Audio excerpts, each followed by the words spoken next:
Hey guys, welcome back to our channel The Artist. ஆக்சுவலாக இந்த video நம்ம எதை பற்றி பார்க்க போகிறோம் பார்த்தீங்கன்னா, நம்ம லிஃப்ட் கிலோமீட்டர் சாரா எடுத்து வந்து நமக்கு 2.5 மாதம் கம்ப்ளீட் ஆகிடுச்சு. 1700 கிலோமீட்டர் 1700 கிலோமீட்டர் நம்ம கம்ப்ளீட் பண்ணியிருக்கோம். ஸோ நம்மளோட ஒரு ஓனர்ஷிப் ரிவ்யூ மாதிரி கொடுக்கலாம் அப்படின்றதான் இந்த வீடியோ ரெக்கார்ட் பண்ணுறேன். என்ன ரீசனுக்காக இந்த வீடியோ பண்ணுறேன்னு பார்த்தீங்கன்னா, நம்மளுடைய முன்னாடி போடுற ஷார்ட்ஸ் அப்புறம் யூடியூப்ல ஃபுல் வீடியோக்கெல்லாம் நிறைய கமெண்ட்ஸ் போட்டிருந்தாங்க, கொஸ்டின் மாதிரி கேட்டிருந்தாங்க. அதுக்கெல்லாம் நான் ரிப்ளை பண்ணுறதுக்கு முன்னாடியே அவங்களே ரிப்ளை பண்ணிக்கிட்டாங்க. அதெல்லாம் சரியாக தப்பா பரவாயில்ல, நிறையா கொஞ்சம் தப்பாலாம் பண்ணிக்கிட்டாங்க.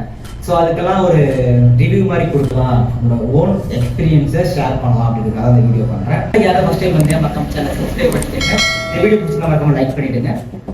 ஓகே, வாங்க வீடியோ. நம்மளோட வீடியோவில் கீழே கமெண்ட் பண்ணியிருந்ததில் ஒரு நிறைய கொஸ்டின் மட்டும் நான் எடுத்து வச்சிருந்தேன். ஸோ அதை பற்றி நம்ம ரிவ்யூ மாதிரி கொடுக்கலாம் அப்படின்றதுக்காக. ஸோ அதுக்கு அப்படியே ஸ்டெப் பை ஸ்டெப்பாக நம்ம ஸ்டார்ட் பண்ணலாம். ஃபஸ்ட்டு பார்த்தீங்கன்னா லுக்கு, நம்ம பைக்கை பொறுத்த 390 பொறுத்த வரைக்கும் லுக் வைஸ் சூப்பராக ரெடி பண்ணியிருப்பாங்க. ஃப்ரண்ட் டூம்ல இருந்து பேக் மக்கள் வரைக்கும் சூப்பராக ரெடி பண்ணியிருப்பாங்க. இதோட ஸ்க்ரூப் கூட நல்லாவே இருக்கும், டிஸ்பிளேவாக இருக்கும், எல்லாமே சூப்பராக இருக்கும். ஸோ லுக் வைஸ் ரொம்ப நல்லா இருக்கும். ஏன்னா கண்டிப்பாக ஃபர்ஸ்ட் இம்ப்ரெஷன் வீடியோ நிறையா பார்த்துருப்பீங்க முன்னாடி வீடியோவில். ஸோ அதை பற்றி அதனால் இதை பற்றி நான் அதிகமாக சொல்ல. ஓகே, அண்ட் நம்மளோட வண்டியோட வைப்ரேஷனை பொறுத்த வரைக்கும் 390cc இன்ஜினுக்கு கண்டிப்பாக வைப்ரேஷன் இருக்க தான் செய்யும். ஸோ நம்ம அதை அவாய்ட் பண்ண முடியாது. ஸோ அதனால் அதுக்காக என்ன பண்ணலாம்னா, ஹேண்ட் க்ளவுஸ் போட்டு பைக்கு ட்ரைவ் பண்ணுறது ரொம்பவே நல்லது. லோக்கல் சிட்டி ரைடுக்கு பொறுத்த வரைக்கும் நான் க்ளவுஸ் இல்லாமல் கொஞ்ச நாள் ஓட்டி பார்த்தேன். கையெல்லாம் நல்லா பெயின் எடுக்க ஆரம்பிச்சிட்டு. ஸோ க்ளவுஸ் போட்டு ஓட்டினதுக்கப்புறமா ஓகே, நமக்கு நல்லா க்ரூஸ் பண்ணுறது ரொம்பவே நல்லா இருக்கு. லாங் டிரைவுக்கு கண்டிப்பாக க்ளவுஸ் போட்டே ஆகணும். வண்டியோட ஓவர் ஹீட்டிங், இந்த ஓவர் ஹீட்டிங் இஷ்யூஸ் எதனால வருதுன்னு பார்த்தீங்கன்னா, ஒரு 399cc இன்ஜினை நம்ம லோக்கல் சிட்டி ரைடில் அதிகமாக கீழே மாற்றி ஓட்டுறது கண்டிப்பாக வண்டி ஓவர் ஹீட்டிங் ஆகும் தான். லாங்கு போகும்போது அவ்வளோ ஹீட்டிங் ஆகலை. நான் ஏற்கனவே ஓடி பார்த்துருக்கேன். லாங் போகும்போது கண்டிப்பாக அவ்வளோ ஹீட்லாம் ஆகலை. ஃபர்ஸ்ட் லோக்கலில் சிட்டி ரைட் பண்ணும்போது, சென்னை டிராஃபிக் ஓட்டும்போது ஹீட் நல்லா ஃபீல் பண்ண முடியுது. ஃபேனை போட்டதாலுமே கால் உள்ள நல்லா எரிஞ்ச மாதிரி தான் இருந்துச்சு. ஸோ அதனால் ஹீட்டிங் ப்ராப்ளம் அவாய்ட் பண்ண முடியாது. கியர் ஷிஃப்டர், அதாவது குயிக் ஷிஃப்டரை பற்றி கேட்குறாங்க. குயிக் ஷிஃப்ட் எப்படி இருக்குன்னு கேட்டிங்கன்னா, லாங்கு போகும்போது ரொம்பவே நல்லாவே அது யூஸ் ஆகுது. பட் ஆனால் டிராஃபிக்கில் ரைட் பண்ணும்போது கண்டிப்பாக குயிக் ஷிஃப்ட் ஈஸியாக இருக்குன்னா கண்டிப்பாக இல்லை. ஏன் சொல்கிறேன்னு பார்த்தீங்கன்னா, லாங் ஸ்ட்ரைட்டாக போகிறதுக்கும் நிறைய கியர் மாற்றி கட்டஞ்சு போகிறதுக்கும் டிஃப்ரென்ஸ் இருக்குது. ஸோ டக்குன்னு மாற்றும் போது டொக்கு சவுண்டு ஏதோ உடஞ்சி போகிற மாதிரி கட்டன்னு அடிக்கும். ஸோ அதனாலேயே சிட்டி ரைட்டில் ஓட்டும்போது கிளச்சை பிடிச்சி தான் கீர் போட்டு ஓட்டுற மாதிரி இருக்குது. பட் லாங்கில் போக அப்படி இல்லை. ஸ்ட்ரைட் பீட் அடிக்கிற ஒரு லைனில் நல்லா போகிறீங்கன்னா டக்குன்னு பிடிச்சிட்டு கீர் மாற்றி போயிட்டே இருக்கலாம். பட் ஆனால் டிராஃபிக் லைட்ஸ் போகும்போது கண்டிப்பாக ரொம்பவே கஷ்டமாக தான் இருக்குது. கரெக்டான குடிச்சிட்டு அவ்வளோ யூஸ் ஆகிட்டீங்கன்னா கண்டிப்பாக இல்லை தான். பட் ஆனால் அதுக்குமே நமக்குமே கேடிஎம் யூஸ் பண்ணுற எல்லாருமே கண்டிப்பாக தெரிஞ்சுருக்கோம். நம்ம கரெக்டான ஒரு மூமெண்ட் நம்ம வந்து கியர் ஷிஃப்ட் பண்ணோம்னா கொஞ்சம் ஸ்மூத்தாக இருக்கும். அது நம்ம ஓட்டோட தெரிஞ்சுன்னு எனக்கு தெரிஞ்சது கொஞ்ச நாள் ஓட்டுனதில்லை. ஸோ நீங்களும் அப்படி ஓட்டிருந்தீங்கன்னா அவங்களுக்கு தெரியும். நம்மளோட வண்டியோட ஸ்டெபிலிட்டி பற்றி சொல்லணும்னா, டிரைவ் பண்ணும்போது கண்டிப்பாக உங்களுக்கு தெரியும். 80-90 போயிட்டு நீங்கள் 2 கையை விட்டால் கூட வண்டியோட ஸ்ட்ரைட்டாக போயிட்டு இருக்கும். ஸோ அந்த அளவுக்கு அவங்க மாடிஃபை, அதாவது பில்ட் பண்ணியிருக்காங்க. வண்டியோட மாடல் கரெக்டாக அவங்க பில்ட் பண்ணி ரெடி பண்ணுறதுனால ஸ்டெபிலிட்டி ரொம்பவே நல்லா இருக்கு. அப்புறம் நம்ம வண்டியோட டிஎஃப்டி டிஸ்பிளே பொறுத்த வரைக்கும் ஒரு மினி ஐபேட் அப்படின்ற மாதிரி சொல்லலாம். கைஸ், நம்மளோட டிஎஃப்டி டிஸ்பிளேயோட வியூ இதுதான். நமக்கு கரெக்டாக அந்த பட்டன்ஸ் பற்றி சொல்லணும்னா, க்ளவுஸ் இல்லாமல் கண்ட்ரோல் பண்ணுறதுக்கு நல்லா இருக்குது. பட் ஆனால் க்ளவுஸ் போட்டுட்டு கண்ட்ரோல் பண்ணும்போது கொஞ்சம் கஷ்டமாக தான் இருக்குது. ஏன்னா சின்னதாக இருக்கா, நமக்கு கொஞ்சம் கை வந்துட்டு போகிற மாதிரி இருக்குது. கொஞ்ச நாள் யூஸ் பண்ணோம்னா கண்டிப்பாக நமக்கு கொஞ்சம் ஸ்மூத் ஆகிடும். அதாவது யூஸ் பண்ண நல்லா இருக்கும் பார்க்க. அப்புறம் நம்ம டிஸ்பிளேயில் பார்த்தீங்கன்னா மோட்ஸ் ஃபஸ்ட்டு நம்மளோட மோட்டார் சைக்கிள் மோட்ஸ் பற்றி போயிடலாம். மோட்ஸ் பார்த்தீங்கன்னா ஸ்ட்ரீட்டு, ட்ராக்கு, ரைனு 3 மோட் இருக்குது.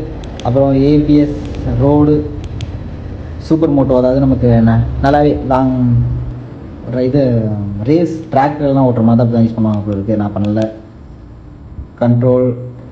ட்ராக் கண்ட்ரோல், அதாவது நமக்கு சைடில் வந்து இது பாருங்க, கொஞ்சம் ஃபாஸ்ட்டாக போய்ட்டு வளைக்கும் போது கொஞ்சம் ஸ்மூத்தாக நமக்கு வண்டியை அழகாக கீழே சறுக்கி விடாமல் நமக்கு கரெக்டாக வளைகிறதுக்கு யூஸ் பண்ணும். இது யூஸ் ஆகும்போது இது லான்ச் கண்ட்ரோல் வந்து நமக்கு ரைடு ட்ராக் மோடு கொடுத்துட்டோம்னா, இது போட்டுட்டு ட்ராக் மோடு கொடுத்துட்டோம்னா இந்த டிஸ்பிளேயோட செட்டப்பே சேஞ்ச் ஆகிடும் ஃபுல்லாக. இதுக்கு நான் வந்து உங்களுக்கு ஒரு இது காட்டுறேன், வீடியோ ஒன்று இருக்குது, அந்த வீடியோ நான் ஓகே ஆகிடுச்சு. இந்த செட்டப்பே மாறிடுச்சு பார்த்தீங்களா, இந்த டிஸ்பிளேவே டிஎஃப்டி டிஸ்பிளேவே மாறிடுச்சு பாருங்கள். ஓகே, அப்புறம் பார்த்தீங்கன்னா பைக்கோட இன்ஃபோ, எவ்வளோ கூலன் டெம்பரேச்சர் இருக்குது, ஃபியூல் ரேஞ்ச் எவ்வளோ இருக்குது, பேட்டரி எவ்வளோ இருக்குது, எவ்வளோ கிலோமீட்டர் ஓடி இருக்குன்னு காமிக்கிட்டு பாருங்க. 1769 1769 ஓடி இருக்குது நமக்கு. அடுத்து நெக்ஸ்ட் சர்வீஸு 4 to 9 கிலோமீட்டர் ஓட்டணும். கிப்பு 2025 நம்ம கொடுக்கணும்னு ஓட்டிருக்கு, நம்ம பிஃபோரே எப்படினாலும் ஓட்டிடுவோம். ஸோ அடுத்து பார்த்தீங்கன்னா ட்ரிப் இன்ஃபோ, ட்ரிப் எவ்வளோ கிலோமீட்டர் ஓட்டிருக்கு, எவ்வளோ லிட்டர் ஓடிருக்குன்றது இருக்கும். அப்புறம் ஸ்பீடு கண்ட்ரோல், இந்த ஸ்பீடு கண்ட்ரோல் தான் இப்போக்கி ஒரு இது நல்ல ஆப்ஷனாக இருக்குது. என்ன ரீசன் கேட்டிங்கன்னா, நம்ம யாருக்காவது பைக் கொடுக்குறோன்னா ஒரு 390cc பைக் கொடுக்கும்போது நல்ல க்ரூஸ் பண்ண தான் பார்ப்பாங்க, நல்லா ஃபாஸ்ட்டாக போக. நம்ம இது இருந்துச்சுன்னா நம்மளே கண்ட்ரோல் பண்ணிக்கலாம். எவ்வளோ ஸ்பீடில் நம்ம போகும்போது இங்கே காமிக்கிட்டு பாருங்கள். 80 கிலோமீட்டர் நான் வச்சுருக்கேன்னா நம்ம 80 தான் போகும், அதுக்கு கம்மி போகாது வண்டி, நம்ம அதை ஆன் பண்ணி கொடுத்துட்டோம்னா. ஸோ அதனால் யாராவது சின்ன பசங்களாம் கொடுக்குறோம்னா அப்படி கொடுத்துக்கலாம். அதை நான் சின்ன பசங்களை 390 கொடுக்க மாட்டோம் மேக்ஸிமம். ஸோ அதனால் இது செட்டிங்ஸில் போய்ட்டோம்னா ஃபேவரட்னா இந்த எவ்வளோ நிறைய ஆப்ஷனை மாற்றி வச்சுக்கலாம். கீழே உள்ள ஆப்ஷன்ஸ்லாம் குயிக் செலக்ட், டக்குன்னு மேலே இந்த பட்டனில் டக்குன்னு ஏதாவது மோட்ஸாக இருக்கட்டும் சரி, இல்லை நமக்கு குயிக் ஷிஃப்ட் ஆஃப் ஆன் பண்ணுறது இதில் வச்சுக்கலாம். கனெக்டிவிட்டி, ஃபோனை கனெக்ட் பண்ணிக்கலாம்.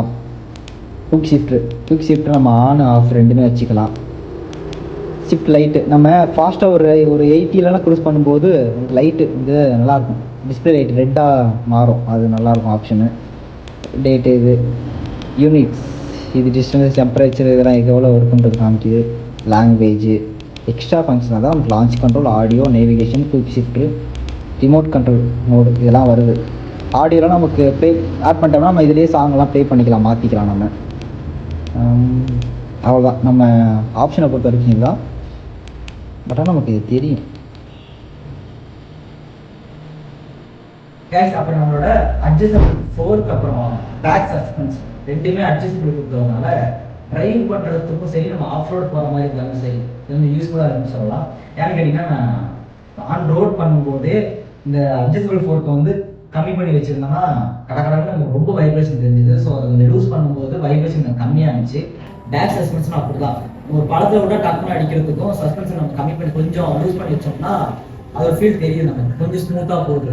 ஸோ அதனால் லாங் ரைட் பண்ணுறவங்களுக்கு கொஞ்சம் யூஸ்ஃபுல்லாக இருக்கும். ரொம்பவே இந்த அட்வான்ஸ் பண்ணது நல்லாவே இருக்குது, அட்வான்டேஜ் கொடுத்தது ரொம்பவே. 390க்கு முக்கியமான ஒன்று என்னன்னு கேட்குறீங்களா, பிக்கப் அப்புறம் ஸ்பீடு பிக்கப் ரெண்டுமே சொல்லவே வேணாம். 390 பொறுத்த வரைக்கும் ரொம்பவே நல்லா இருக்கு. பிக்கப் இதில் உள்ள மாதிரி ஆர்பிஎம் அதெல்லாம் சொல்லுவாங்க, அதெல்லாம் நான் ரொம்பலாம் டீட்டெயிலாக சொல்லிருக்கேன். ஏன்னு கேட்டால் நிறைய பேர் சொல்லிட்டாங்க அதை. ஸோ அது இல்லாமல் நான் நார்மலாக ஒரு எக்ஸ்பீரியன்ஸ் நான் ஓட்டினேன். ஸோ அதனால சொல்கிறேன், பிக்கப்பும் சூப்பராகவே இருக்கு. நீங்கள் க்ரூஸ் பண்ணும்போது சரி, நமக்கு எவ்வளோ தூரம் ஒரு வீட்டு கிடைக்குன்னா நம்ம சைன் கீர் என்ன திரும்புறோமோ அந்த அளவுக்கு வண்டி செம்மையாக போகுது, கண்ட்ரோலாக போகுது. ரொம்பவே பெஸ்ட் நான் சொல்லுவேன். ஏன்னா நிறைய டைம் நான் ஸ்பீடாக போயிட்டு பிரேக் அடிச்சா பிரேக் அடிக்காது. ஏன் கேட்டீங்கன்னா, நல்லா ரைஸ் பண்ணிட்டு பிரேக் அடிச்சுன்னா பிரேக்கே கடக்குன்னு, ஏன்னா எல்லாமே சென்சார். ஸோ அதனால நல்லா நீ க்ரூஸ் பண்ணிட்டு இருக்கும்போது, ரைஸ் பண்ணிட்டு இருக்கும்போது பிரேக் அடிச்சிங்கன்னா வண்டி கண்டிப்பாக நிற்காது. ஆக்சுவலாக ஒரு காருக்கு பின்னாடி கூட போயிட்டு நல்லா த்ரோட்டலில் கொடுக்காம பிரேக் அடிச்சா வண்டி நிற்கும். த்ரோட்டல் கொடுத்துட்டே பிரேக் டக்குன்னு ஒரு அவசரத்தில் அடிச்சோம்னா கண்டிப்பாக வண்டி நிற்காது. அப்புறம் ஃப்ரண்ட் பிரேக்னு சொன்னோம்னா ரொம்பவே, ஏன்னா எல்லாத்துக்குமே ரொம்பவே நல்லா இருக்கும், ரொம்பவே நல்லா இருக்குன்னு சொல்லி நினைக்காதீங்க.